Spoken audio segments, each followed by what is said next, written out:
আজকের গল্প সালমা চৌধুরী রচিত আমৃত্যু ভালোবাসি তোকে। গল্প পাঠে আমি জয়ন্তী। মেঘের চিৎকারের শব্দে আবিরের হৃদয় কেঁপে উঠেছে। সহসা ফোন ফেলে ছুটে যায় রান্নাঘরে। গরম তেল ছিটকে পড়েছে মেঘের হাতে পায়ে। এত রাতে বাসার সব মানুষ সজাগ হলে ঝামেলা হবে ভেবে চিৎকার দিয়েই নিজের মুখ চেপে ধরেছে মেঘ। ফ্লোরে বসে ফুপিয়ে ফুপিয়ে কাঁদছে মেঘ। আবির চুলা বন্ধ করে ঝড়ের বেগে টুথপেস্ট নিয়ে আসলো। হাঁটু গেড়ে বসে আলতো করে হাতে আর পায়ে পেস্ট লাগিয়ে দিল। কয়েক মুহূর্তের মধ্যেই আবিরের শরীর ঘেমে একাকার অবস্থা। রক্তাভ দু চোখ মেঘের হাতে পায়ে নিবদ্ধ। বুকের ভেতর হৃৎপিণ্ডটা অবিরাম কাঁপছে। মেঘের হাতে পায়ে পেস্ট লাগিয়ে ফু দিয়ে দিল। মেঘ কেঁদেই চলেছে, তবে এই ক্রন্দন শব্দহীন। আবির ভ্রুকুচকে নিজের ভেতরে থাকা সবটুকু আক্রোশ কণ্ঠে ঢেলে দাঁতে দাঁত চেপে বলল, আমায় ন চালালে তোর ক্রান্তি হয় না? আবির ভাইয়ের রাগান্বিত কণ্ঠ শুনে মেঘ জলসিক্ত চোখে আবিরের মুখের পানে তাকায়। চোখ পড়ে রক্তাভ দু চোখে। এই চোখে অসহায়ত্ব স্পষ্ট প্রতীয়মান হচ্ছে। আবিরের নিঃশ্বাসের মাত্রা তীব্র। কপালে বিদ্যমান ঘামের বিন্দুগুলো চিকচিক করছে। আচমকা আবির মেঘকে কোলে তুলে নেয়। অমনি মেঘের চক্ষু চড়ক গাছ। এক মুহূর্তেই কান্না থেমে গেছে। অবাক চোখে তাকিয়ে আছে আবিরের মুখের পানে। আবির কোনো দিকে না তাকিয়ে মেঘকে নিয়ে সোফায় বসিয়ে ঠান্ডা কণ্ঠে শুধালো, এখনো জ্বলতেছে? মেঘ এপাশ ওপাশ মাথা নেড়ে না করলো। আবির মেঘের হাতে পায়ে ফু দিতে দিতে হঠাৎ অত্যন্ত নমনীয় স্বরে বলে উঠল, কথা বললে কেন শুনিস না? তেলটা যদি আরেকটু বেশি পড়তো কি হতো তখন বলতো? মেঘ অপলক দৃষ্টিতে আবিরের দিকেই তাকিয়ে আছে। আবির ভাইয়ের বলা কথাটা মেঘের কলিজায় লেগেছে। আবির ভাইয়ের এত কোমল কণ্ঠ কোনো দিন শোনেনি সে। মেঘের অপলক দৃষ্টিতে আবিরের অদ্ভুত ঘোর কাজ করছে। কোনো মতে চোখ নামিয়ে শুধালো, রাতে খেয়েছিস? মেঘ আস্তে করে বলল, না। আবিরের মেজাজ খারাপ হলো। কপাল কুঁচকে মেঘের দিকে তাকিয়ে প্রশ্ন করলো, এত রাত হয়ে গেছে, খাসনি কেন? মেঘ যে উপন্যাস পড়তে পড়তে 11টা বাজিয়ে ফেলেছে, তারপর থেকে আবির ভাইয়ের অপেক্ষাতে আছে। এই কথা আবির ভাইকে কিভাবে বলবে সে? মেঘের হাত আর পায়ের দিকে একবার দেখে ঠান্ডা কণ্ঠে বলল, এখানে চুপচাপ বসে থাক, আসছি আমি। কিছুক্ষণের মধ্যে আবির আর একটা ডিম ভেজে ভাত নিয়ে আসলো। মেঘ নির্বাক চোখেই চেয়ে আছে। হৃৎপিণ্ডের ধুকপুকানি শুরু হয়ে যাচ্ছে। আবির ভাই খাবার নিয়ে আসছে। আবির ভাইকে খাইয়ে দিবেন, এসব ভেবেই অস্থির হয়ে যাচ্ছে। জ্বরের ঘোরে প্রথমবার মেঘকে আবির খাইয়ে দেওয়ার অনুভূতি ঠিকমতো বুঝতে না পারলেও আজ সে অনুভব করতে পারছে। খুব যত্ন সহকারে মেঘকে খাইয়ে দিচ্ছে আবির। পানির গ্লাসটা পর্যন্ত ছুঁতে দিচ্ছে না। খাওয়া শেষে মেঘের হাত আর পা পরিষ্কার করে ফ্রিজ দিয়ে দই বের করে দিয়েছে। এর মধ্যে কম করে হলেও 100 বার প্রশ্ন করে ফেলেছে, জ্বলছে কিনা, ব্যথা করছে কিনা। মেঘের থেকেও আবির যেন কয়েক গুণ বেশি দুশ্চিন্তায় আছে। আবিরের আতঙ্কিত কণ্ঠস্বর শুনে মেঘ বারবার অবাক চোখেই তাকাচ্ছে। আবির ভাইয়ের এই আচরণ কি ভাইয়ের প্রতি বোনের ভালোবাসা, নাকি অন্য কিছু? অন্য কিছু ভেবেও বারবার আটকে যাচ্ছে। মনে পড়ে যাচ্ছে ফুপ্পিকে নিয়ে আবির ভাইয়ের বলা কথাগুলো। মেঘকে কোলে নিয়ে রুম পর্যন্ত দিয়ে আসলো। 3 দিন হয়ে গেছে মেঘের হাতে পায়ে তেল পড়েছে। ভাগ্য ভালো ছিল বলে মেঘের হাতে ফোস্কা পড়েনি, তবে দাগ হয়ে আছে। এই দাগ মুছতে বেশ কিছুদিন সময় লাগবে। সময় চলমান। মেঘ আর বন্যা দুজনেই ঢাকা বিশ্ববিদ্যালয়ে উদ্ভিদ বিজ্ঞান বিভাগে ভর্তি হয়েছে। ক্লাসও শুরু হয়ে গেছে। মায়া ঢাকা বিশ্ববিদ্যালয়ে চান্স পেয়েও ভর্তি হয়নি। তার পছন্দ মতো জগন্নাথ বিশ্ববিদ্যালয়ে ভর্তি হয়েছে। পাখি এখনো ভর্তি হয়নি। বন্যা আর মেঘের নতুন 3জন বান্ধবী হয়েছে, লিজা, সাদিয়া আর মিষ্টি। আর 2জন ছেলে বন্ধুও হয়েছে, মেহনাজ আর তামিম। মেহনাজের সাথে বন্ধুত্বটা খুব অদ্ভুত ভাবেই হয়েছে। প্রথম দিন মেঘ আর বন্যা আশপাশ দেখতে দেখতে ডিপার্টমেন্টে হাঁটছিল। এক ছেলে একটা রুম থেকে দৌড়ে বের হচ্ছিল। মেঘ আর বন্যা অন্যমনস্ক থাকায় বিষয়টা খেয়াল করেনি। ছেলেটা কাছাকাছি আসতেই মেঘ দ্রুত সরতে গিয়ে হাতে ব্যথা পেয়েছিল। অথচ ছেলেটা মেঘ আর বন্যাকে দেখে দৌড় থামিয়ে উচ্চস্বরে চেঁচিয়ে ওঠে, দেখে চলতে পারো না? কোন ইয়ার? বন্যা আস্তে করে বলে, প্রথম বর্ষ। ছেলেটা বিরক্তির স্বরে ওহ বলে চলে যায়। বন্যা আর মেঘ দুজনেই আহাম্মকের মতো চেয়ে থাকে। ছেলের হাব ভাব মনে হয়েছিল সিনিয়র কোনো ভাইয়া। তারপর যখন দেখলো এই ছেলে ওদের সাথেই পড়ে, তখন 2 বান্ধবী তেলে বেগুনে জ্বলে উঠেছিল। এরপর থেকে ছেলেটি বেশ কয়েকবার মেঘ আর বন্যার সাথে কথা বলতে আসছে। প্রথম দিনের দুষ্টামির জন্য প্রতিদিন কম করে হলো 10 বার করে তো মাফ চায়। বন্যা আর মেঘকে এখন আপু বলে ডাকে। সেই মিহনাজের সাথে ভর্তির দিন থেকে তামিমের পরিচয়। আস্তে আস্তে ভালো বন্ধুত্ব হয়ে গেছে। মিহনাজের মাধ্যমে বন্যা আর মেঘের সঙ্গেও তামিমের খুব ভালো বন্ধুত্ব হয়ে গেছে। আজ শুক্রবার, বাড়িতে মিম, আদি আর মেঘের হইচই চলছে। আবির সকাল সকাল উঠে নাস্তা করে বেশ খানিকটা সময় ধরে ভাই বোনদের দুষ্টুমি দেখল। দুপুরের পর আবিরের বড় মামা আসছেন। ওনার বড় মেয়ে মাইশাকে ছেলেপক্ষ দেখতে আসবে, তাই উনি সবাইকে দাওয়াত দিতে এসেছেন। যদি পছন্দ হয় তাহলে বিয়ের দিন তারিখ ঠিক করা হয়ে যাবে। আলী আহমেদ খান স্বাভাবিক কণ্ঠে বললেন, আমি এখন যেতে পারবো না, আপনি বরং আবিরের মাকেই নিয়ে যান। বিয়ে ঠিক হোক, বিয়ের সময় সবাই যাব ইনশাল্লাহ। বড় মামা আবিরের দিকে তাকাতেই আবির বলে উঠল, বড় মামা, আমায় যেতে বলো না প্লিজ, আমার অনেক কাজ আছে। তুমি আসছো যেহেতু আম্মুকে নিয়েই যাও, এতে কোনো সমস্যা নেই, তবুও আমায় যেতে বলো না।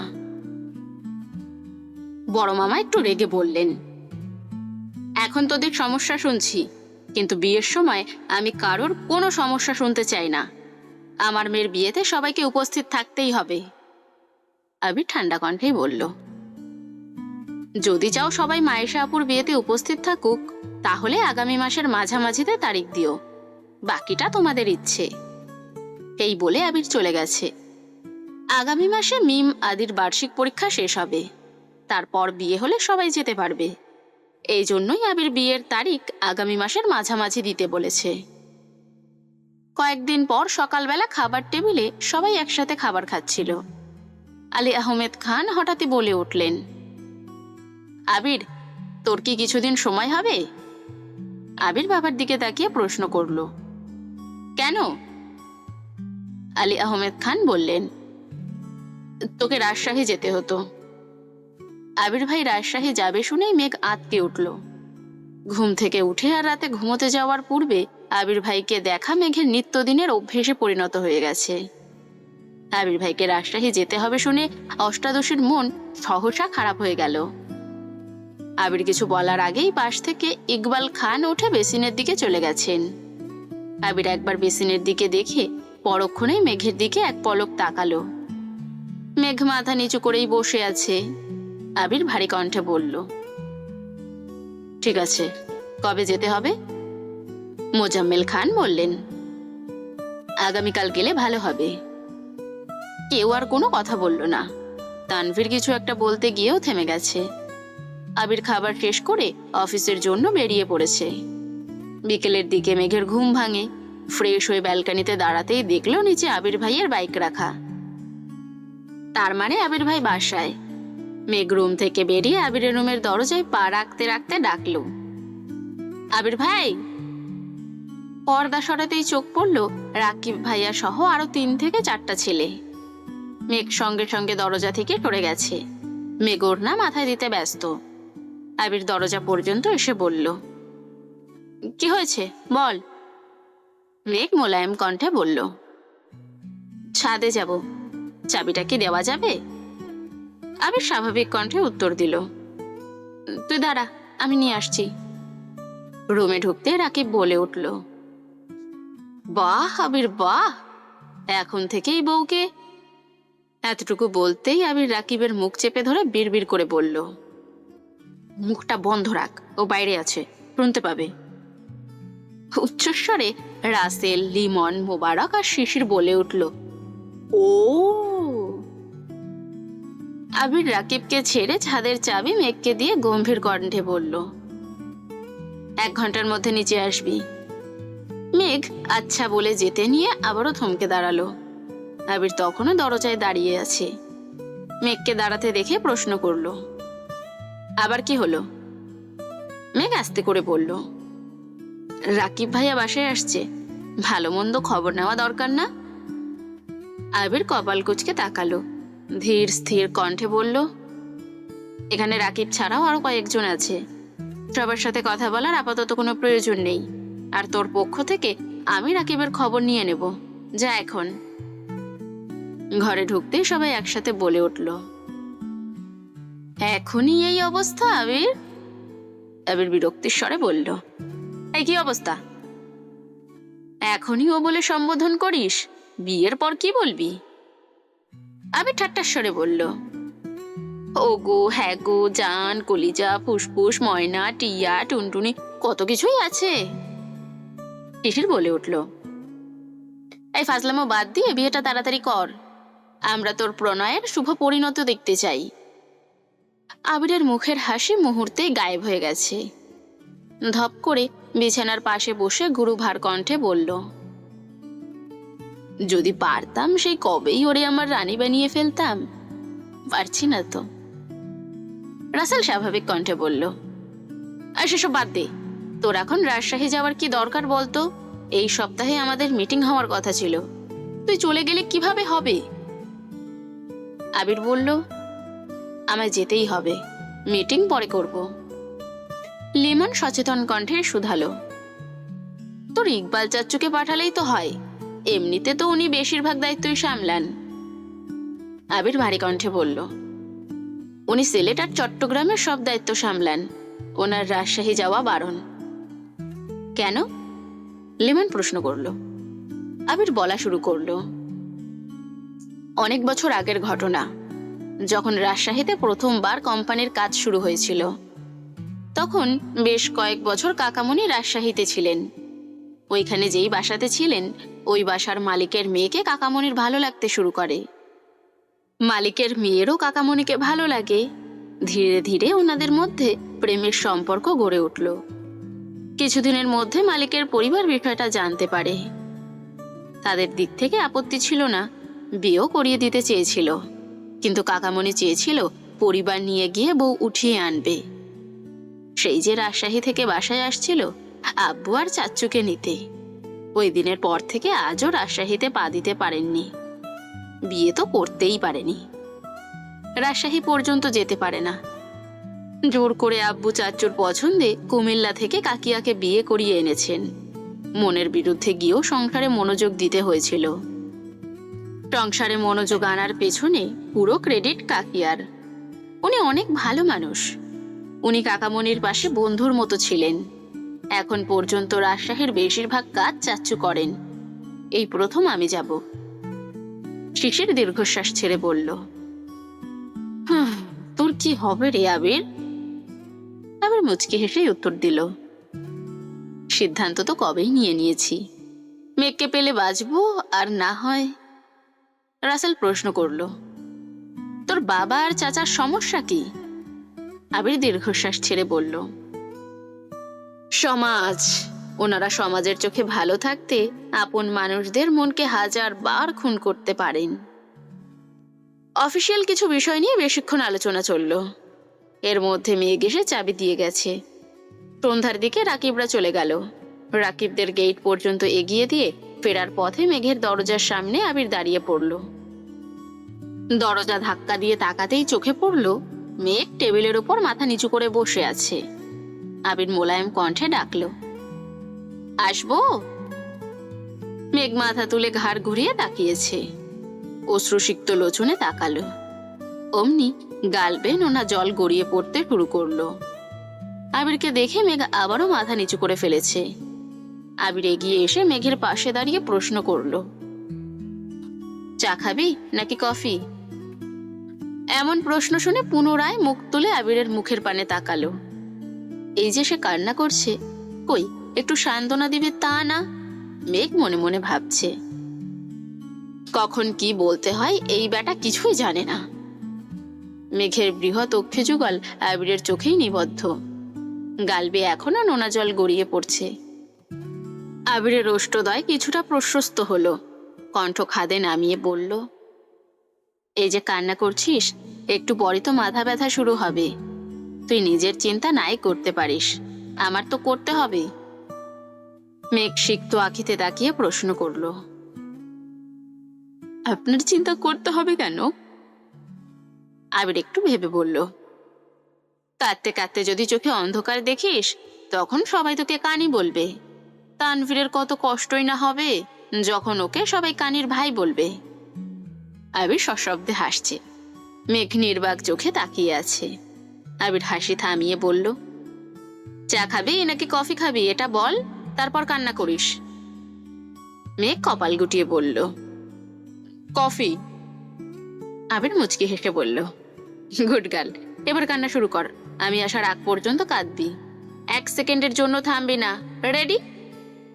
মেঘা হাম্মুকের মতো চেয়ে আছে। আবির হাসতে হাসতে রুম থেকে বেরিয়ে গেল। কিছুক্ষণের মধ্যেই আবির 2 কাপ কফি নিয়ে আসলো। কফির কাপ দুটো টেবিলের উপর রেখে পকেট থেকে একটা গাঁদা ফুল বের করে মেঘের কানে গুজে দিল। আবিরের কর্মকাণ্ড দেখে মেঘ অভিভূতের ন্যায় চেয়ে আছে, নিষ্পলক দৃষ্টিধার। আবির ভাই নিজের হাতে কানে ফুল গুজে দিচ্ছে, এটা অনুভব করতেই মেঘের হৃৎপিণ্ড দিক বিদিক ছোটাছুটি শুরু করে দিয়েছে। আবিরের প্রতি অষ্টাদশীর এতটাই আসক্ত হয়ে গেছে যে দিবারাত্রি শুধু আবির ভাইকে নিয়েই স্বপ্ন দেখে। তাই কোনটা বাস্তব আর কোনটা কল্পনা সেটাই মাঝে মাঝে গুলিয়ে ফেলে।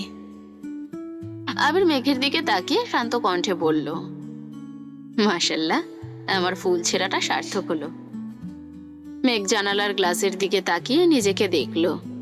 এলোমেলো কালো চুলের মধ্যে হলুদ রঙের ফুলটাকে অসম্ভব সুন্দর লাগছে।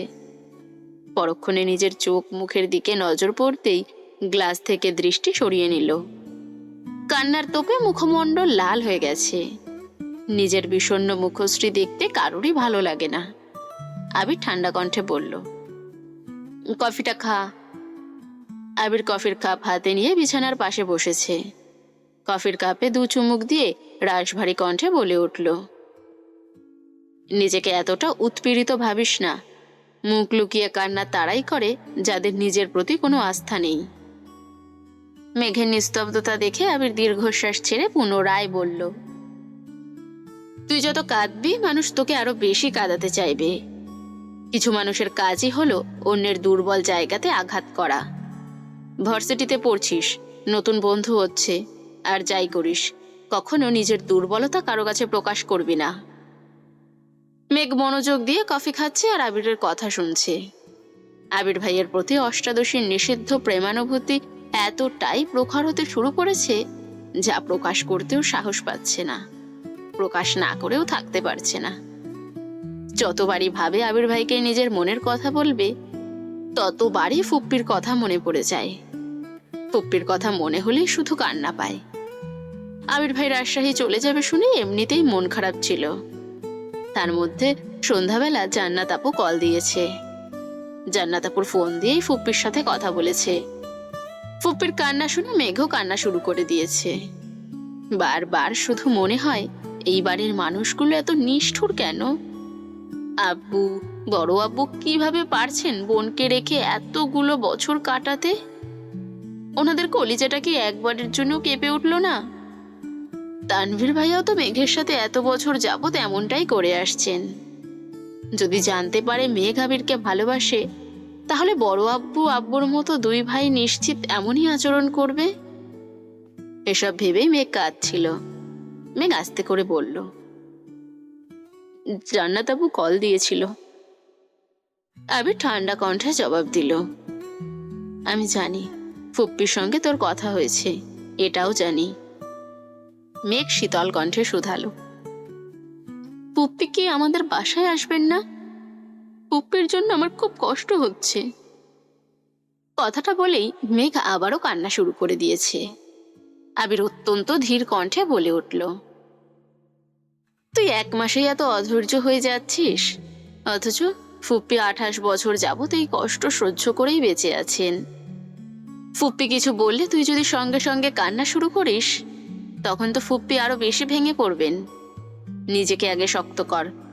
ফুপ্পির সাথে খুব শীঘ্রই সম্পর্ক ঠিক করার চেষ্টা করব। একটু থেমে আবারও বলল, ফুপ্পির সাথে কথা বললে একটু সাবধানে বলিস, বাড়ির কেউ যেন কোনোভাবে বুঝতে না পারে। মেঘ শীতল কণ্ঠে জবাব দিল, আচ্ছা। আবির আরো কিছুটা সময় নিয়ে মেঘকে বোঝানোর চেষ্টা করলো, তারপর নিজের রুমে চলে আসলো। আবির নিজের রুমে ব্যাগ গোছাচ্ছিল, হঠাৎ তানভীর দরজা থেকে ডাকলো, ভাইয়া আসবো? আয়। তানভীর কয়েক কদম এগিয়ে বিছানার পাশে দাঁড়ালো। আবির শার্ট ভাঁজ করতে করতে প্রশ্ন করলো, কিছু বলবি? হ্যাঁ বল। বনুরা ইদানিং মেহনাজ আর তামিম নামের 2 ছেলের সঙ্গে কথা বলে। ওরা একই ডিপার্টমেন্টে পড়ে। তুমি কি এই বিষয়ে কিছু জানো? আবির ধীর কণ্ঠে উত্তর দিল, জানি। তাহলে কিছু বলছো না কেন? আবির নিশ্চুপ। তানভীর পুনরায় বলল, আমি ছেলে দুটোর খোঁজ নিয়েছি। তুমি বললে আমি বনু বা ওই ছেলেগুলোর সঙ্গে কথা বলি। আবির এখনো নিশ্চুপ, সে ব্যাগ গোছানোতেই ব্যস্ত। তানভীর আবারও বলল, ভাইয়া আমি কি ওদের ওয়ার্নিং দেব? আবির ভারী কণ্ঠে বলল, কোনো প্রয়োজন নেই। কেন? এমনি, যদি পারিস আমি ফেরার আগ পর্যন্ত একটু খেয়াল রাখিস। তা তো রাখবই, কিন্তু তুই এখন যা। তানভীর রুম থেকে বেরিয়ে গেছে। সঙ্গে সঙ্গে রাকিবকে কল দিয়ে সব জানিয়েছে। 10 মিনিটের মধ্যে রাকিব আবিরকে কল দিয়েছে। আবির কল রিসিভ করে গম্ভীর কণ্ঠে বলল, তুই ওকে একই বিষয়ে কথা বলতে ফোন দিয়েছিস? রাকিব চিন্তিত কণ্ঠে শুধালো, তোর সমস্যা কি? আবির বিরক্তির স্বরে জানালো, সমস্যা নেই। তুই কি বিষয়টাকে গুরুত্ব দিচ্ছিস না? ওয়ার্নিং দিলেই ঠিক হয়ে যাবে। তুই শুধু বল ওয়ার্নিং দিব কিনা, বিষয়টা আমি বা তানভীরই সামলে নিতে পারবো। আবির কণ্ঠ দ্বিগুণ ভারী করে বলল, ওয়ার্নিং দেওয়ার হলে আমি প্রথম দিনই দিতাম, এতদিন অপেক্ষা করতাম না। কিছু বলছিস না কেন? তুই কি মেঘের প্রতি? রাকিবের কথা শেষ করার আগেই আবির রাগান্বিত কণ্ঠে চিৎকার দিয়ে উঠল, থাম। মেঘকে ছাড়া আমার অস্তিত্ব কল্পনা করতে পারবো না। ওকে নিয়ে আমি কোনো প্রকার নেগেটিভ কথা শুনতে চাই না। তাহলে বিষয়টাকে গুরুত্ব কেন দিচ্ছিস না? আমি মেঘকে চাই, আমৃত্যু আমি ওকেই চাইবো। মেঘ ব্যতীত এই আবিরের হৃদয় স্পর্শ করার সাধ্যই পৃথিবীর কারণ নেই। কিন্তু আমি চাইলেই তো হবে না, মেঘকেও তো বুঝতে হবে ওর মনে আমার জন্য সমপরিমাণ ভালোবাসা আছে কিনা। এই আবির কি মাহদেবা খান মেঘের হৃদয়ে তোলপাড় চালাতে সক্ষম কিনা, এটা তাকেই বুঝতে হবে। একটু থেমে দীর্ঘশ্বাস ছেড়ে আবার বলে উঠল, কতদিন আর সবকিছু থেকে ওকে আটকে রাখবো? এখন ভার্সিটিতে পড়ছে, চারপাশে কত চাকচিক্যময় পরিবেশ। সবকিছুর ভিড়ে ওর মন যদি আমায় খুঁজে নেয়, তবেই না আমার ভালোবাসা পূর্ণতা পাবে। রাকিব রাগান্বিত কণ্ঠে বলল, এই তোর পাগলামের পরিমাণ খুব ভয়ানক হবে। মিলিয়ে নি, এখনো সময় আছে, তুই শুধু একবার বল। আবির কণ্ঠ 3 গুণ ভারী করে বলা শুরু করলো, জীবনটা তো এমনিতেই তছনছ হয়ে গেছে, ভয়ানক পরিমাণের আর কি বা বাকি আছে? তুই বিশ্বাস কর রাকিব, ওরে কাঁদতে দেখলে আমার কলিজা কেঁপে ওঠে। মনে হয় আমার হৃৎপিণ্ডটাকে কেউ অবিরত ছুরি দিয়ে আঘাত করছে। আমি যখন বুঝতে পারি এই কান্নার কারণটা আমি, তখন নিজেকে বড্ড অপরাধী মনে হয়। এই জীবন তো আমি চাইনি রাকিব, ওকে কাঁদাবো বলে তো ভালোবাসিনি, তবে কেন আমার সাথেই এমনটা হলো? রাকিব কথা খুঁজে পাচ্ছে না, আমতা আমতা করে বলল, থাক চিন্তা করিস না, সব ঠিক হয়ে যাবে ইনশাল্লাহ। আবির আর কোনো কথা বলেনি, ফোন কেটে দিয়েছে। ভোরবেলা রওনা দিতে হবে। ব্যাগ গুছিয়ে ঘুমিয়ে পড়েছে। আবির রাজশাহীতে গেছে 3 দিন হলো। আজকে মালিহা খান ভাইয়ের বাড়ি থেকে ঘুরে আসছেন। মাইশার বিয়ে আগামী মাসের মাঝামাঝিতে ঠিক করা হয়েছে। ততদিনে মিম আর আদির পরীক্ষা শেষ হয়ে যাবে। মিম আর আদির সামনে পরীক্ষা বলে লেখাপড়া একটু বেশি করতে হচ্ছে। আকলিমা খান ছেলে মেয়েকে পড়ানোতে ব্যস্ত। মেঘ শুয়ে বসে আর টিভি থেকে দিন কাটায়। সন্ধ্যার পর মেঘ টিভিতে প্রোগ্রাম দেখছিল। মালিহা খান মেঘের পাশের সোফায় বসে শান্ত কণ্ঠে জিজ্ঞাসা করলেন, তোর ভাইয়ের সাথে কি আজকে কথা হয়েছে? মেঘ টিভির থেকে মনোযোগ সরিয়ে বড় আম্মুর দিকে তাকিয়ে বলল, কোন ভাই? মালিহা খান ভনিতা ছাড়াই বললেন, আবিরের সাথে কি আজকে কথা হয়েছে? মেঘ ঠান্ডা কণ্ঠে উত্তর দিল, আমার সঙ্গে তো কথা হয়নি, সকালে আম্মুর সাথে কথা হয়েছিল। মালিহা খান কিছুটা গম্ভীর কণ্ঠে বললেন, তোরা ভাই বোনরা এমন কেন? আমার ভাইয়ের বিয়ের এত বছর পরেও প্রতিদিন কেউ না কেউ ফোন দিয়ে আমার খোঁজ খবর নেয়, আর তোরা এখনই কথাবার্তা বলিস না? তোদের বিয়ে দিলে শ্বশুরবাড়ি থেকে তো জীবনেও ভাইদের খবর নিবি না। বিয়ের কথা শুনেই মেঘের মন খারাপ হয়ে গেছে। বাবা মা, বড় আম্মু, কাকিয়া, ভাই বোনদের ছেড়ে যেতে হবে ভেবে এত বছর বিয়ের কথা শুনলেই মেঘের রাগ উঠে যেত। এখন সবার সঙ্গে আরো একজন ওতপ্রোতভাবে জড়িয়ে আছে। আবির ভাইয়ের প্রতি তার অসীম ভালোবাসার পরিণাম কি হবে? আবির ভাই ছাড়া অন্য কাউকে নিয়ে ভাবতেই পারে না সে। মালিহা খান আদেশের স্বরে বললেন, আবিরকে একটা কল দে তো। আমি সকাল 11টায় কল দিয়েছিলাম, বিকেলে দিলাম, কিন্তু তোর ভাই তো কল ধরছে না। কল দিয়ে দেখ তো ধরে কিনা। মেঘ পাশ থেকে ফোন নিয়ে আবিরের নাম্বার ডায়াল করলো। কয়েকবার রিং হওয়ার পরই রিসিভ হলো। মেঘ তৎক্ষণাৎ বড় আম্মুর দিকে ফোন এগিয়ে দিল। আবির বলতেই মালিহা খান বলে উঠলেন, সারাদিন কই ছিলি? সকালেও কল দিলাম, বিকালেও কল দিলাম। আবির বিস্ময় সমেত তাকিয়ে ভারী কণ্ঠে বলে, আম্মু? মালিহা খান পুনরায় বললেন, কোথায় আছিস? আবির ঢোক গিলে তপ্ত স্বরে বলে, ভুলে ফোন রেখে অফিসে চলে গেছিলাম, মাত্রই রুমে আসলাম। আবিরের আম্মু মুখ গোমড়া করে বললেন, ফোন যে রেখে গেছিলি সেটা কি জানানোর দরকার ছিল না? আমি চিন্তায় চিন্তায় অস্থির হয়ে যাচ্ছিলাম। আবির ঠান্ডা কণ্ঠে উত্তর দিল, আম্মু তোমাকে তো বলেছি আমার জন্য এত চিন্তা করো না। তুমি কখন আসছো সেটা বলো। আসছে দুপুরের পর। মাইশার বিয়ে ঠিক হয়েছে আগামী মাসে। শোন, তোর মামা সহ বাড়ির সবাই কম করে হলেও 100 বার করে বলে দিয়েছে যেন তুই বিয়েতে যাস। সেসব নিয়ে ভাবার সময় আছে। তোমার শরীরের কি অবস্থা? আলহামদুলিল্লাহ, সুস্থ আছি। তুই কেমন আছিস বাবা? কবে আসবি? আলহামদুলিল্লাহ, ভালো আছি। কবে আসবো এখনো বলতে পারছি না। কেন? তুই আসলেই বলবো। আচ্ছা, মেঘ কোথায়? এখানেই আছে। ফোনটা দাও তো ওকে। নে, তোর ভাই কথা বলবে। এই বলে ফোনটা মালিহা খান মেঘের দিকে এগিয়ে দিল। মেঘ কাঁপা কাঁপা হাতে ফোনটা নিল। আবির ভাইয়ের সঙ্গে কথা বলতে গেলে এখনো অস্বস্তিতে ভোগে মেয়েটা। মেঘ ফোন হাতে নেওয়ায় মালিহা খান উঠে রান্নাঘরের দিকে চলে গেছেন। মেঘ ফোন কানে ধরে শীতল কণ্ঠে সালাম দিল। আবির সালামের উত্তর দিয়ে গভীর কণ্ঠে শুধালো, তুই যে কাজগুলো করিস এগুলো কি বুঝে করিস? মেঘ ভয়ে ভয়ে শুধালো, কি? তুই যে হুট করে আম্মুর কাছে ফোন দিয়ে দিলি, আমি তো তুই ভেবে কথা বলছিলাম। যদি কিছু বলে ফেলতাম? কি বলে ফেলতেন? সে যাই বলি, এমন কাজ আর কখনো করবি না। ফোন কাউকে দেওয়ার আগে বলে তারপর দিবি, মনে থাকবে? হ্যাঁ। আগেও কি কল দিয়েছিলি? না। তা দিবি কেন? আমি বাড়িতে না থাকলে তো তোর ঈদ লেগে যায়। নিজের মতো চলতে পারিস, সবকিছু করতে পারিস। আপনাকে কল দিতে ভয় লাগে। কথাটা শোনা মাত্র আবিরের মেজাজ খারাপ হয়ে গেল।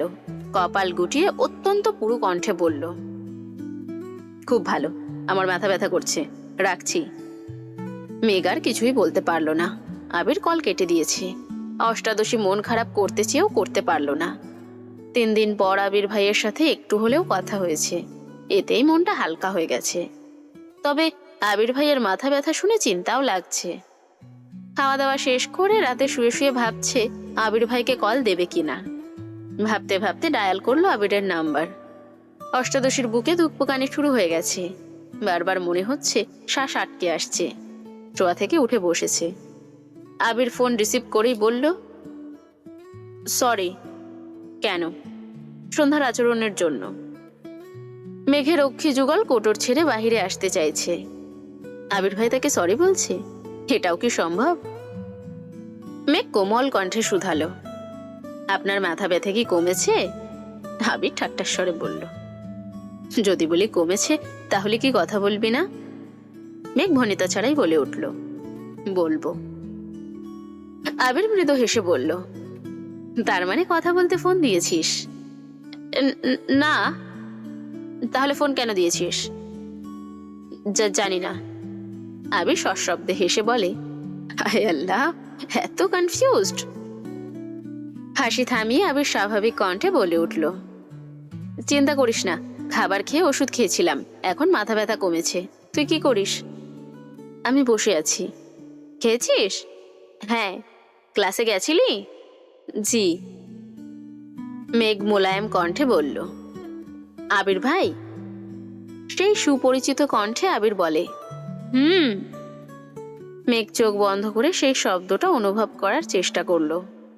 তারপর ঢোক গিলে নিজেকে সংযত করে প্রশ্ন করল, আপনি বাসায় আসবেন কবে? আবির নিজের চুল ঠিক করতে করতে বলল, বাসার কেউ তো আমার কথা মনেই করে না, তাই ভাবছি এখানেই থেকে যাব। আবিরের কথায় মেঘের অভিমান হলো। মেঘ বিছানা থেকে নেমে ব্যালকনিতে গিয়ে দাঁড়ালো। নিচে রাখা আবিরের বাইকটা দেখে মুচকি হেসে বলল, আচ্ছা, সাবধানে থাকবেন। দোয়া করি ভালো থাকুন, রাখছি। আবির উচ্চস্বরে বলে উঠল, আই ওয়েট। মেঘ মৃদু হাসল, কিছু বলবেন? আবির দীর্ঘশ্বাস ছেড়ে উত্তর দিল, কাজ শেষ করতে পারলে পরশু চলে আসব।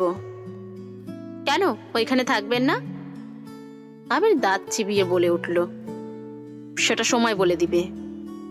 মেঘ মোলায়েম কণ্ঠে বলল, আমি মজা করছিলাম, সাবধানে থাকবেন, এখন রাখছি। আচ্ছা, তুইও সাবধানে থাকিস। মেঘ ব্যালকনিতে দাঁড়িয়ে ফোনে আবিরের ছবি দেখায় ব্যস্ত।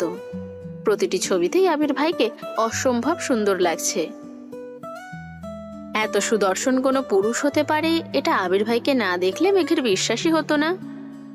আবির ভাইয়ের বলা প্রতিটি কথায় অষ্টাদশীর হৃদয় দোল দিচ্ছে। এই কয়েক মাসে আবির ভাই অষ্টাদশীর পুরো পৃথিবী দখল করে ফেলেছে। এতগুলো ছবি দেখলো, কিন্তু একটা ছবিতেও হাসির ছিটা ফোটা নেই। অথচ ওই মানুষটা নিজেও জানে না ওনার হাসিটা অষ্টাদশীর অতীব প্রিয়। আজ সেই কাঙ্ক্ষিত দিন। আবির ভাই আসবে বলে মেঘ দুপুর থেকে ব্যালকনিতে অপেক্ষা করছে। অথচ আবির ফেরার কোনো নামগন্ধই নেই। বারবার ফোন হাতে নিচ্ছে, কিন্তু কল দেওয়ার সাহস হচ্ছে না। কিছুক্ষণ পর মিম রুমে আসলো। আপু, কি করো? মেঘ ব্যালকনি থেকে রুমে ঢুকতে ঢুকতে বলল, এমনি দাঁড়াইছিলাম। তোর হাতে ওইটা কি? আপু জানো, আমার একটা বান্ধবী এটা দিয়েছে, সুন্দর না? মেঘ হ্যান্ড প্রিন্ট করা টি শার্টটা হাতে নিয়ে দেখলো। অনেক সুন্দর হয়েছে। তোর বান্ধবী করেছে? না, আমার বান্ধবীর বড় বোন অনলাইন থেকে শিখে নাকি করেছে। আপু চলো না, আমরাও শিখি। তোর শিখতে হবে না, সামনে তোর পরীক্ষা না, আমি শিখে তোকে একটা জামা ডিজাইন করে দিব নে। আপু সত্যি? সত্যি সত্যি সত্যি। খুশি? অনেক খুশি। মিম মেঘের রুম থেকে বের হতেই আবিরের সাথে দেখা। মিম হাসি মুখে প্রশ্ন করল, ভাইয়া কেমন আছেন? ভাইয়া শব্দ শুনে মেঘের হৃদস্পন্দন বেড়ে গেল। মেঘ দ্রুত পায়ে এগিয়ে গেল দরজার দিকে। আবির স্বাভাবিক কণ্ঠে বলল, আলহামদুলিল্লাহ ভালো। তুই কেমন আছিস? ভালো। নিচে তোদের জন্য খাবার রেখে এসেছি, যা। মিম চলে গেছে। মেঘের হাতে মিমের দেওয়া টি শার্টটা ডিজাইন দেখার জন্য রাখছিল। আবির মেঘের দিকে তাকিয়ে পরপর দুইবার ভ্রু নাচালো। সহসা মেঘের মুখে হাসি ফুটে উঠেছে। আবির মেঘকে আপাদমস্তক দেখে কপাল কুঁচকে বলল, হাতে ওটা কি? মেঘ টি শার্টটা খুলে দেখালো আর বলল, এটা মিমের বান্ধবী মিমকে দিয়েছে।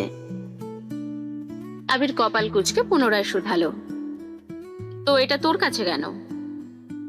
আমি হ্যান্ড প্রিন্টিং শিখব। কোথা থেকে? অনলাইনে। কথাটা শুনে আবির স্বস্তির নিঃশ্বাস ফেলল। মৃদু হেসে উত্তর দিল, আচ্ছা শিখিস, যা যা লাগে বলিস আমায়, এনে দিবনে। পকেট থেকে দুটো কিটক্যাট চকলেট বের করে মেঘকে দিয়ে নিজের রুমে চলে গেছে। মেঘ দরজায় দাঁড়িয়ে আবিরের হাঁটার দিকে তাকিয়ে আছে। 2 দিন পর আবিরের মামাতো বোন মাইশার বিয়ে। আবিরের মামা দিনে কয়েকবার করে ফোন দিচ্ছেন। বাসায় এসেও সবাইকে বলে গিয়েছেন। আবির সন্ধ্যার দিকে ছাদের এক পাশে বসে আছে। তানভীর পেছন থেকে ডাকলো, ভাইয়া। আবির পেছনে না তাকিয়েই উত্তর দিল, এদিকে আয়। তানভীর আবিরের কাছে আসতে আসতে ভারী কণ্ঠে বলল, আগে থেকেই বলা ছিল, এখন থেকে তোমার বউ তুমি সামলাবে। নিজের বউ নিজে নিয়ে যাও বিয়েতে, আমায় যেতে বলো না। তুই বিয়েতে যাবি না? আমি কিভাবে যাব বলো? সামনে সভাপতি নির্বাচন। এই অবস্থায় আমার পক্ষে 3 থেকে 4 দিনের জন্য বিয়েতে যাওয়া অসম্ভব। তুমি যাও, সমস্যা নেই, আমি বিয়ের দিন যাব। আমার তো যেতে সমস্যা ছিল না, কিন্তু কিন্তু কি? মালার জন্য একটু টেনশন হচ্ছে। গত 2 বছর যাবৎ মেয়েটা আমায় অতিরিক্ত জ্বালাইতেছে। দিনে রাতে শুধু মেসেজ আর কল দেয়। সব ঝামেলার মূলে আমার বাসার মানুষ। মালা ফোন কিনেছে, ভালো কথা। আম্মুর আমার নাম্বারটা কেন দিতে হলো? প্রথমবার ভালোভাবে কথা বলেছি সম্পর্কে মামাতো বোন, আমিও ওইভাবে কথা বলেছি। এরপর থেকে প্রায়ই কল দেয়। কয়েকবার নর্মালি কল রিসিভ করেছি। আমি মামা মামির সাথে কথা বলি, আর ওই মেয়ে দেখে কেমন করে তাকায় থাকে। যখন তখন ফোন দেয়, কি উল্টাপাল্টা কথা বলে। ধমক দিলে মামা বা মামির হাতে ফোন ধরিয়ে দেয়। মামা মামিকে তো কিছু বলতে পারি না। না পারছিলাম নাম্বার ব্লক করতে, আর না পারছিলাম ভালোভাবে কথা বলতে। এখন তো বিয়ের জন্য ওই বাড়িতে যেতে হবে।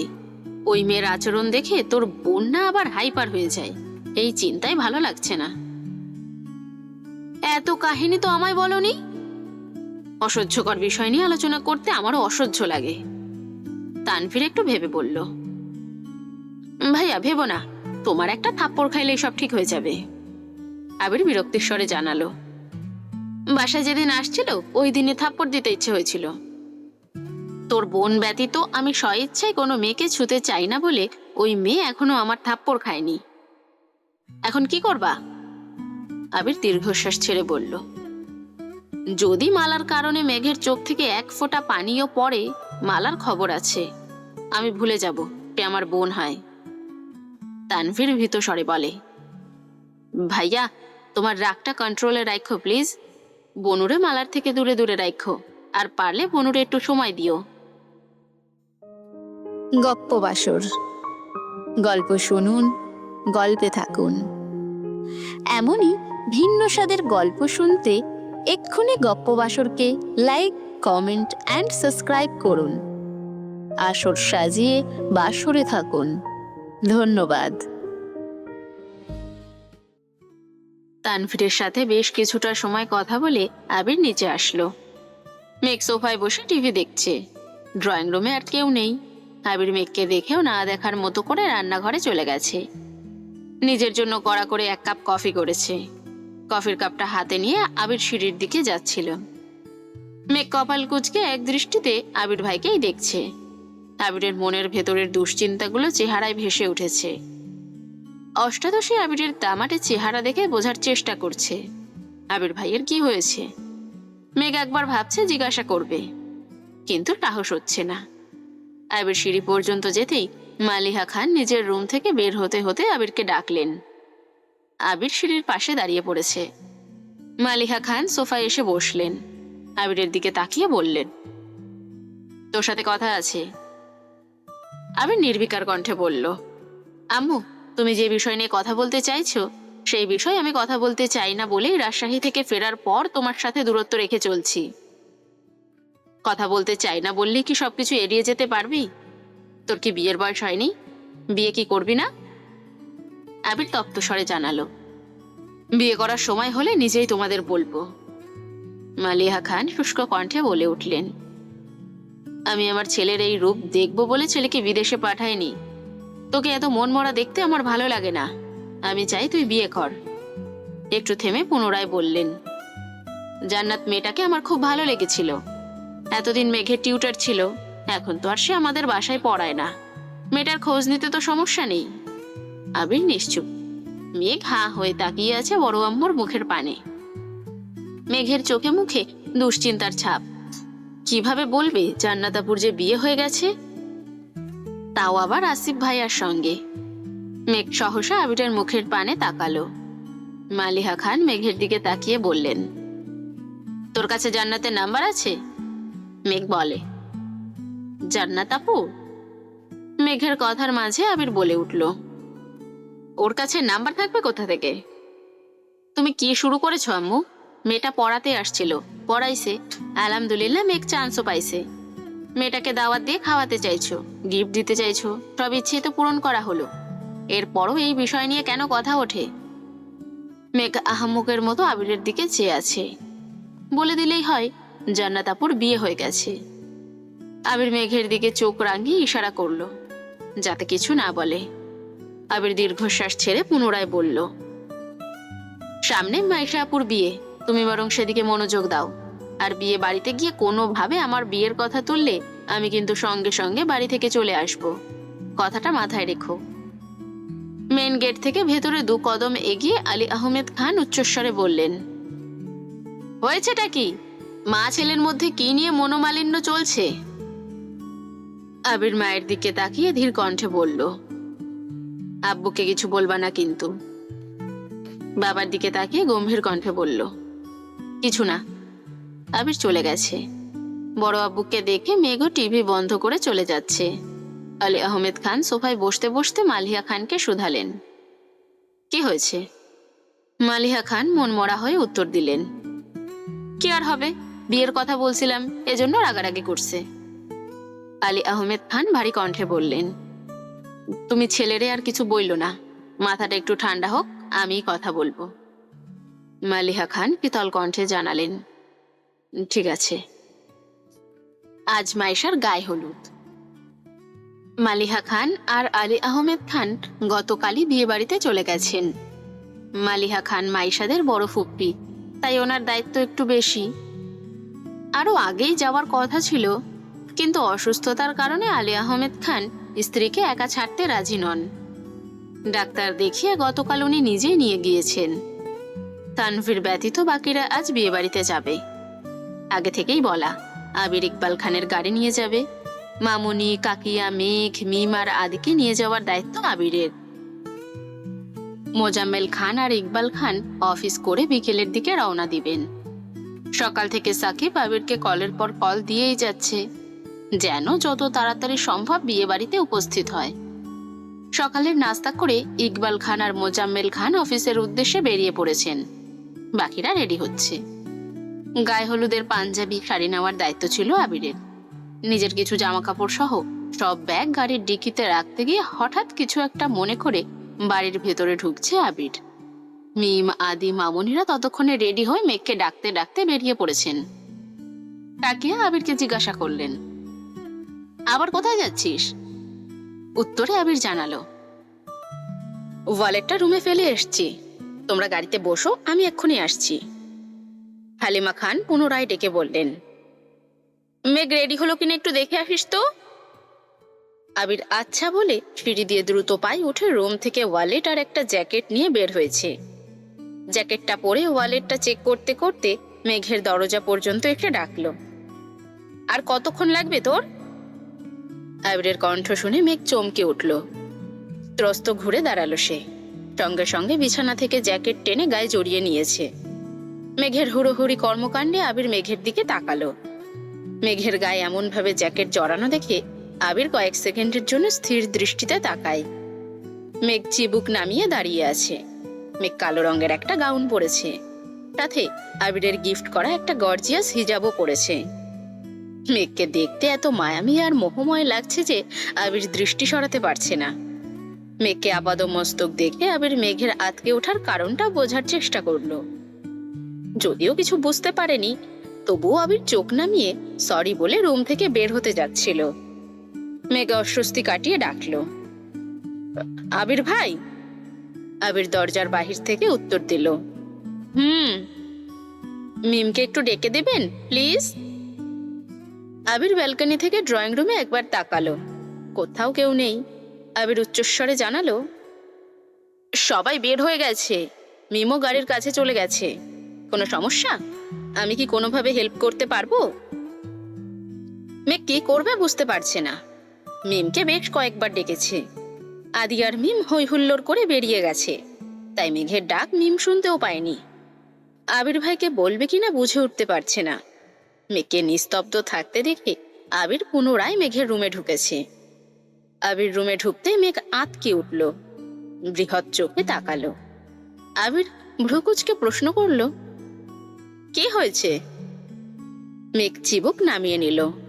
মেঘ এখনো জ্যাকেট জড়িয়েই দাঁড়িয়ে আছে। অষ্টাদশীর অশান্ত মন কেমন করে কাঁপছে, কথা আটকে আসছে।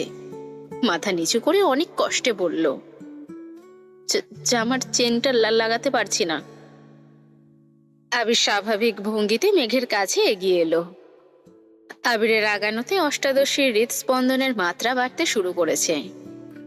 আবির মেঘের কাছাকাছি দাঁড়িয়ে শান্ত কণ্ঠে বলল, ওই দিক ঘুর। মেঘ না চাইতেও আবিরের দিকে পিঠ করে দাঁড়ালো। জ্যাকেটটা ধরে রাখার শক্তিটুকুও পাচ্ছে না। আবির জ্যাকেটে হাত দিতেই মেঘ জ্যাকেট ছেড়ে দিয়েছে। পড়ে যেতে নিলে আবির তাড়াতাড়ি জ্যাকেটটা ধরে বিছানার উপর রাখলো। হিজাব দিয়ে সম্পূর্ণ পিঠ ঘেরা। আবির অতি সন্তর্পণে পিঠ থেকে হিজাবটা সরায়। সহসা অষ্টাদশীর উজ্জ্বল বর্ণের পিঠ উন্মুক্ত হয়। না চাইতেও আবিরের নজর পড়ে সেই অচ্ছদ্য পৃষ্ঠে, যেখানে পাশাপাশি দুইটা কৃষ্ণবর্ণের বিউটি স্পট ঝলমল করছে। আবির ঢোক গিলে দৃষ্টি সরিয়ে নিল। আবিরের বক্ষপিঞ্জরে আবদ্ধ হৃৎপিণ্ডটা দিক বিদিক ছুটছে, যেন পাঁজরের হাড় ভেঙে বেরিয়ে আসবে এক্ষুনি। আবিরের সর্বাঙ্গ ঘামতে শুরু করেছে। আবিরের হাত কাঁপছে। অন্যদিকে তাকিয়ে কাঁপা কাঁপা হাতে জিপারের স্লাইডার ছুতে গেলে উষ্ণ হস্তের 3 আঙ্গুল মেঘের উন্মুক্ত পিঠ স্পর্শ করে। আবির আর মেঘ দুজনের গাত্র একবার একসঙ্গে কম্পিত হলো। আবিরের স্পর্শে অষ্টাদশীর অঙ্গে অব্যক্ত শিহরণ জাগছে। দেহের প্রতিটা শিরা উপসারাই তুফান উঠতে শুরু করেছে। কয়েক সেকেন্ডের ব্যবধানে শরীরের প্রতিটি লোম দাঁড়িয়ে পড়েছে। মেঘ চোখ বন্ধ করে দাঁড়িয়ে আছে, তবে তার দাঁড়িয়ে থাকার শক্তি ক্রমশ কমে আসছে। আবির তাড়াহুড়ো করে স্লাইডার টেনে উপরে উঠিয়ে দ্রুত পায়ে রুম থেকে বের হয়ে গেছে। সিঁড়ি দিয়ে নামতে নামতে পরনের জ্যাকেটটা খুলে ফেলল। মনে হচ্ছে সারা শরীর থেকে গরম বাতাস বের হচ্ছে। চোখের সামনে বারবার প্রেয়সীর উন্মুক্ত পৃষ্ঠ ভেসে উঠছে। নিচে এসে চেয়ার টেনে বসে এক নিঃশ্বাসে 1 গ্লাস পানি শেষ করলো। দীর্ঘশ্বাস ছেড়ে নিজেকে ধাতস্থ করার চেষ্টা করলো। পকেটে থাকা ফোনটা অবিরত ভাইব্রেট হচ্ছে। ফোন বের করে কল রিসিভ করলো। সাকিব কল দিয়েছে। কথা বলতে বলতে মেন গেট পেরিয়েছে। মামুনি আর কাকিয়া গাড়িতে বসে আছেন। মিমার আদি ছুটোছুটি করছে। কে সামনে বসবে সেটা নিয়ে 2 ভাই বোন বিবাদ করছে। আবিরকে বের হতে দেখেই দুজন শান্ত হয়ে গেছে। অন্যদিকে আবিরের প্রস্থানের পরপরই অষ্টাদশী ধপ করে বিছানায় বসে পড়েছে। উন্মুক্ত পৃষ্ঠে আবির ভাইয়ের স্পর্শ অনুভব করতেই বারবার শিহরিত হচ্ছে মেঘের গাত্র। যাও ভেবেছিল জ্যাকেটটা পরবে, কিন্তু এখন মনে হচ্ছে গ্রীষ্মের প্রখর রোদে পড়ছে তার দেহ। কিছুক্ষণের মধ্যে নিচে নামলো মেঘ। আবির গেইটে তালা ঝুলিয়ে গাড়ির কাছে আসতেই শুনতে পেল 3 ভাই বোনের কথোপকথন। 3 জনের সামনে বসার জন্য উঠে পড়ে লেগেছে। আবির সেদিকে মনোযোগ না দিয়ে ড্রাইভিং সিটে বসে পড়ল। আকলিমা খান গাড়ির ভেতর থেকে ডাকলেন, কিরে তোরা কি গাড়িতে উঠবি? মেঘ বাকিদের উদ্দেশ্যে বলছে, শোন, আবির ভাই যেই রাগী, গাড়িতে বসে ঘাড় ঘুরালেই দিবে মায়ের। তোরা কেউ সামনে বস, আমি বরং পিছনেই বসবো। মেঘের কথা শুনে মিমার আদি দুজনের দিকে তাকালো। আদি দৌড়ে এসে মায়ের পাশে বসে পড়েছে। আদির পিছন পিছন মিমও ছুটে এসে বলছে, আমিও আম্মুর সাথে যাব। মেঘ মনমরা হয়ে বলল, কি আর করার, তাহলে তো আমাকেই সামনে বসতে হবে। উপরে উপরে মন মরা ভাব দেখালেও মনের ভেতরে তার রাজ্য জয়ের খুশি। আদি একগাল হেঁটে বলল, মেঘাপু, তুমি বরং সামনে বসো। মেঘ যে মনে মনে তাই চাইছিল, এটা তো আর তারা জানে না। আবির ভাই গাড়ি চালাবে আর মেঘ পেছনে বসবে, তা হতেই পারে না। গতকাল রাত থেকেই প্ল্যান করে রেখেছে, যেভাবেই হোক তাকে সামনে বসতেই হবে। মেঘ মিটিমিটি হেসে গাড়িতে উঠেছে। আবির এতক্ষণ বেখেয়ালি থাকলেও পুরো ঘটনায় সে মনোযোগ দিয়ে শুনেছে। গাড়ির জানালা দিয়ে বাহিরের দিকে তাকিয়ে হাত দিয়ে মুখ ঢেকে মুচকি হাসল। আবির চাইলেই সবার মধ্যে মেঘকে সামনে বসতে বলতে পারতো না। মেঘ যে নিজে থেকে আবিরের পাশে বসার চেষ্টা করেছে, এতেই আবিরের মন প্রশান্তিতে ভরে গেছে। দিনকে দিন মেঘের করা পাগলামিগুলো আবিরকে তার প্রেয়সীর প্রতি আরো বেশি আসক্ত করে তুলছে। খানবাড়ির রাজপুত্র আর রাজকন্যারা ঢাকা থেকে ত্রিশালের উদ্দেশ্যে যাত্রা শুরু করেছে। আবিরের মামা বাড়ি ময়মোহনসিংহ বিভাগের ত্রিশালের। যানজট পেরিয়ে আসতে অনেকটাই সময় লেগে যায়। আবির পূর্ণ মনোযোগ দিয়ে গাড়ি চালাচ্ছে। মেঘ একবার রাস্তার দিকে দেখছে, মাঝে মাঝে আর চোখে আবিরকেও দেখছে। আবিরের দিকে যতবার তাকায় ততবারই বাসার ঘটনার কথা মনে পড়ে যায়। প্রতিবারই অষ্টাদশী লজ্জায় নুইয়ে পড়ে। আকলিমা খান আর হালিমা খান সাংসারিক আলোচনা করতে ব্যস্ত। গাজীপুর চৌরাস্তা পেরিয়ে কিছু দূর যাওয়ার পর আবির গাড়ির কাজ নামিয়ে দিয়েছে। শীতল পরিবেশ, রাস্তার পাশে বিশাল আকৃতির গাছ। মেঘ এক মনে তাকিয়ে সেসব দৃশ্য দেখছে, আর আপন মনে কত কি ভাবছে। অষ্টাদশীর অশান্ত মনে ছুটোছুটি করছে কত শত প্রেমময় বার্তা। আচমকা আবির রাস্তার পাশে গাড়ি থামাতে মেঘ সহ বাকিরাও চমকে ওঠে।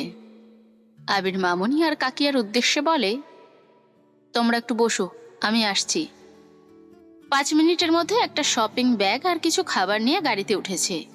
খাবারগুলো মিমদের দিয়ে শপিং ব্যাগটা মেঘকে দিয়ে বলল, এটা রাখ, পরে নিব। দীর্ঘ পথ অতিক্রম করে আবিরের মামা বাড়িতে পৌঁছল। 3 মামার বাড়ি পাশাপাশি, বড় মামার 2 তলা বিল্ডিং। বিয়ে বাড়ির গেট অনেক দূর থেকে সবার চোখে পড়েছে। গেটের কাছে অনেকেই অপেক্ষা করছে। মিমদের নামতে দেখে বরণডালা নিয়ে মালা ঘর থেকে বেরিয়ে আসছে। মেঘ বের হতে যাবে, এমন সময় আবির মেঘের হাত টেনে 1000 টাকার নোট মেঘের হাতে দিয়ে আস্তে করে বলল, বরণ করলে এটা দিয়ে দিস। মেঘকে কেউ যেন কোনোভাবে কিছু বলতে না পারে, তাই আবির আগে থেকেই চোখ কান খোলা রাখার চেষ্টা করছে। আবিরের সামনে মালা বরণডালা ধরতেই আবির বিরক্তির স্বরে বলল, আমার এসব পছন্দ না, বরণ করলে ওদের কর। আবির বরণডালায় টাকা দিয়ে মালাকে পাশ কাটিয়ে বাড়িতে ঢুকে পড়েছে। মালা যথারীতি হাসি মুখে বাকিদেরকে বরণ করলো। আবির একটু ভেতরে আসতেই সাকিব দৌড়ে এসে আবিরকে জড়িয়ে ধরে বলল, কেমন আছো ভাইয়া? আলহামদুলিল্লাহ ভালো, তুই কেমন আছিস? আলহামদুলিল্লাহ অনেক ভালো। কত বছর পর তুমি আমাদের বাড়িতে আসলে, ভালো তো থাকতেই হবে। আবির স্বাভাবিক কণ্ঠে শুধালো, বাকিরা কোথায়? আছে, চলো। ততক্ষণে মেঘরাও বাড়িতে ঢুকে পড়েছে।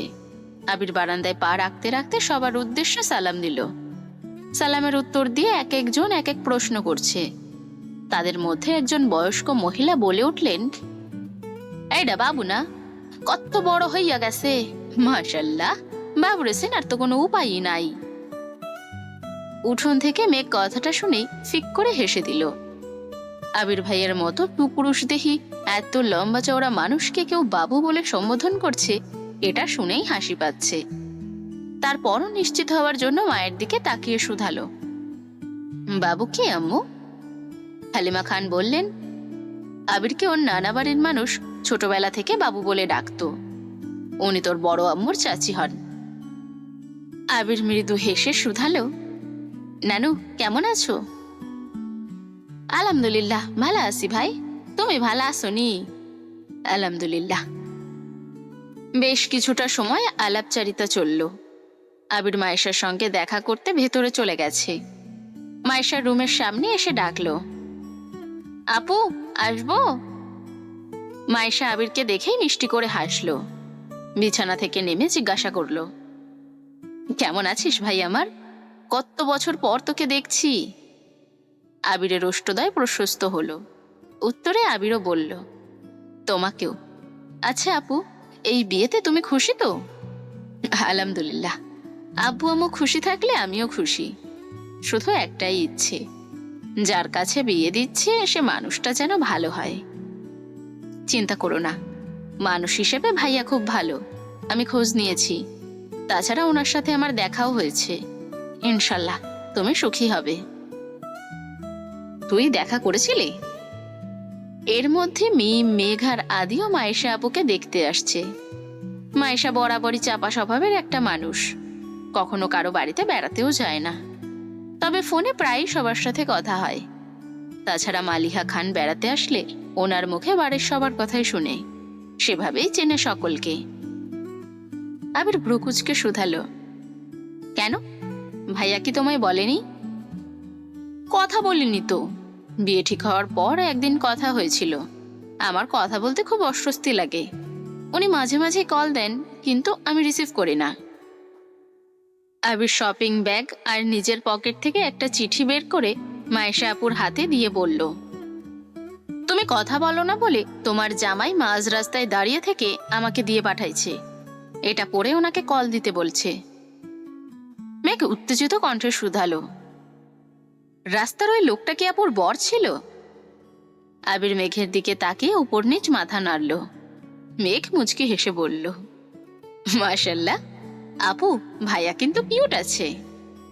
মায়েশা লজ্জায় আড়ষ্ট হয়ে যাচ্ছে। মায়েশা কিছু বলার আগেই আবির মেঘকে উদ্দেশ্য করে গম্ভীর কণ্ঠে বলল, হয়েছে, তোর আর পাকনামি করতে হবে না। আপুর হাজব্যান্ড আপু বুঝবে, তোরা যা এখন। মেঘ, মিম আর আদি রুম থেকে বেরিয়ে যাচ্ছে। আবির পা বাড়াতেই মায়েশা আবিরের হাতে চিমটি কেটে আস্তে করে বলল, আমার জামাইরে কিউট বলছে, তাতে তোরা তো জলে কেন? কাহিনী কি, কি চলে? তখনই রুমে মালার আগমন হলো। আবির মালাকে দেখে থমথমে কণ্ঠে জবাব দিল, কিছু না। মালা বলল, ভাইয়া কেমন আছো? ভালো। আবির মায়েশার থেকে বিদায় নিয়ে চলে গেছে। আবির সাকিবের সঙ্গেই থাকবে, তাই গাড়ি থেকে ব্যাগ নামিয়ে সাকিবের রুমে গেল। সাকিব আর মালারাও সম্পর্কে চাচাতো ভাই বোন। মেঘ, মিম, দিশা, স্মৃতি ওরা চারজন এক রুমে থাকবে বলে ঠিক করেছে। দিশা মালার আপন ছোট বোন, আর স্মৃতি সাকিবের ছোট বোন। খাওয়া দাওয়া করে বিকেলের দিকে চার কাজিন মিলে পুরো বাড়ি ঘুরে দেখছিল। বিয়ে বাড়ি মানেই হইচই। বিকেল হতে হতে আত্মীয় স্বজনদের ভিড় জমতে শুরু হয়েছে। মেঘ, মিম আগেও কয়েকবার এসেছিল, তবে সেসব ছোটবেলাকার ঘটনা। এখন আর কিছুই মনে নেই তাদের। আবিরদের তিন মামার বাড়ি পাশাপাশি হওয়ায় তিনটা উঠোন মিলে বাড়ির সামনে বিশাল মাঠের ন্যায় জায়গা। এক পাশে খাবারের ব্যবস্থা করা হচ্ছে, আরেক পাশে গায়ে হলুদের স্টেজ করা হয়েছে। সাকিব, মিলন, আবির এমনকি আদিও স্টেজ সাজানোতে ব্যস্ত। মেঘা আবিরকে দেখেই থমকে দাঁড়ালো, পা বাড়ালো সেদিকে। স্মৃতি পেছন থেকে ডাকলো, মেঘাপু কোথায় যাচ্ছ? স্টেজ সাজানো দেখতে। ঘুরবা না? তোমরা ঘুরে আসো, আমি যাব না। মেঘার কোথায় যাবে? তার আবেগের কেন্দ্রবিন্দু তো আবির ভাই। আবির ভাইকে দেখাতে যতটা শান্তি, সেই শান্তি আর কোথাও নেই। তাই মেঘ স্টেজের দিকে এগিয়ে আসলো। সাকিব মেঘকে দেখেই জিজ্ঞাসা করলো, কেমন আছো মেঘবতী? আলহামদুলিল্লাহ, আপনি কেমন আছেন? আলহামদুলিল্লাহ। মেঘের কণ্ঠ শুনে আবির পেছনে ফিরে মেঘকে দেখল। চুলগুলো বেঁধে মাথায় ওড়না দিয়ে রেখেছে। আবির লাইটিং সেট করতে করতে শুধালো, খেয়েছিস কিছু? জি। সাকিব মেঘকে উদ্দেশ্য করে বলল, ভাইয়া কিন্তু এখনো খায়নি, তুমি ভাইয়ার খোঁজ নিলা না কেন?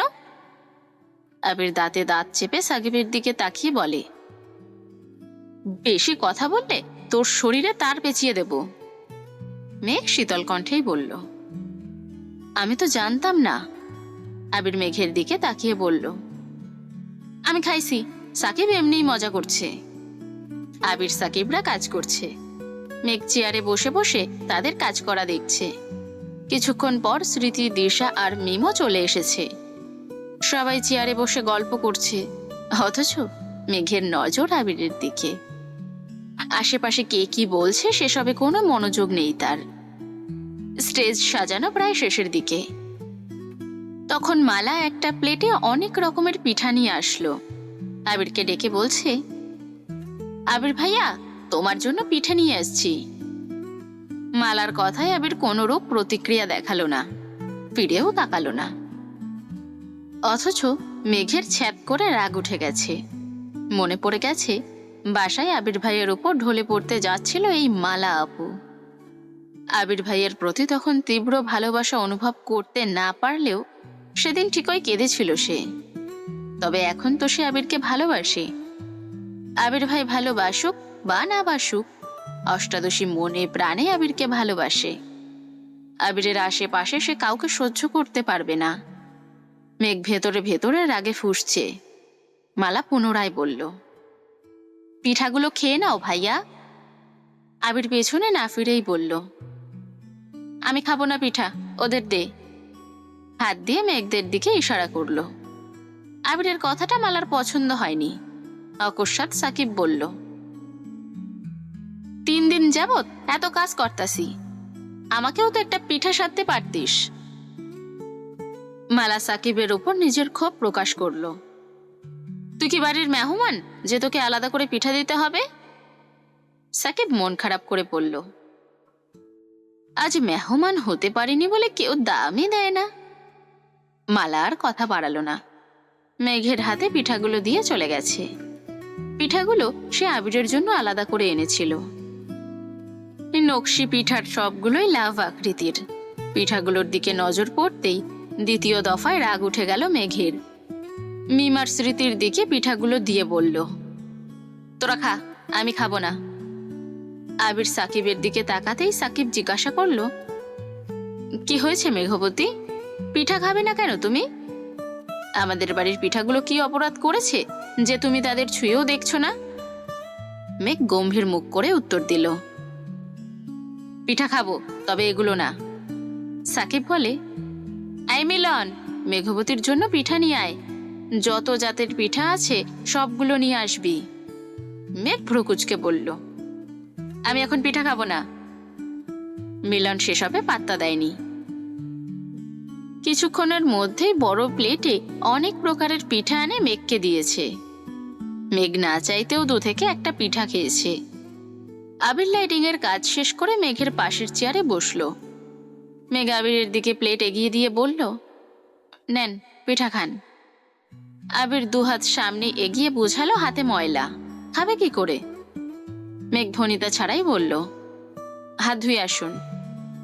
আবির আশভারী কণ্ঠে বলে, কষ্ট লাগছে। মেঘ মুচকি হেসে আস্তে করে বলল, আমি খাইয়ে দেব? দিলে খারাপ হয় না। মেঘ কথাটা মজা করে বলেছিল। আবির ভাই যে এভাবে রাজি হয়ে যাবে এটা ভাবেনি। আবিরের পছন্দ মতো কয়েকটা পিঠা খাইয়ে দিয়েছে। হঠাৎ আবিরের চোখ পড়ে বড় মামার সঙ্গে আবিরের আব্বু বাড়িতে আসছেন। আবির মেঘকে বলে, আর খাবো না, তুই খা। আবির তৎক্ষণাৎ চেয়ার থেকে উঠে স্টেজে চলে গেছে। স্টেজের বাকি কাজ করছে। আবির ভাইয়ের অকস্মাৎ পরিবর্তন দেখে মেঘ ভ্রুকুচকে তাকিয়ে রইল। মনে মনে ভাবছে, এই ব্যাটার সমস্যা কি? মাঝে মাঝে মনে হয় ওনার মতো রোমান্টিক মানুষ এই পৃথিবীতে আর একটাও নেই। আবার মাঝে মাঝে মনে হয় ওনার মতো পাষাণ আর একটাও নেই। উনি এমন কেন? আলী আহমেদ খান মিম আর মেঘকে দেখে হাসি মুখে প্রশ্ন করলেন, তোমরা কখন আসছো? বড় আব্বুর কণ্ঠস্বরে মেঘের ধ্যান ভাঙে। মিম স্বাভাবিক কণ্ঠে বলল, দুপুরের দিকে আসছি বড় আব্বু।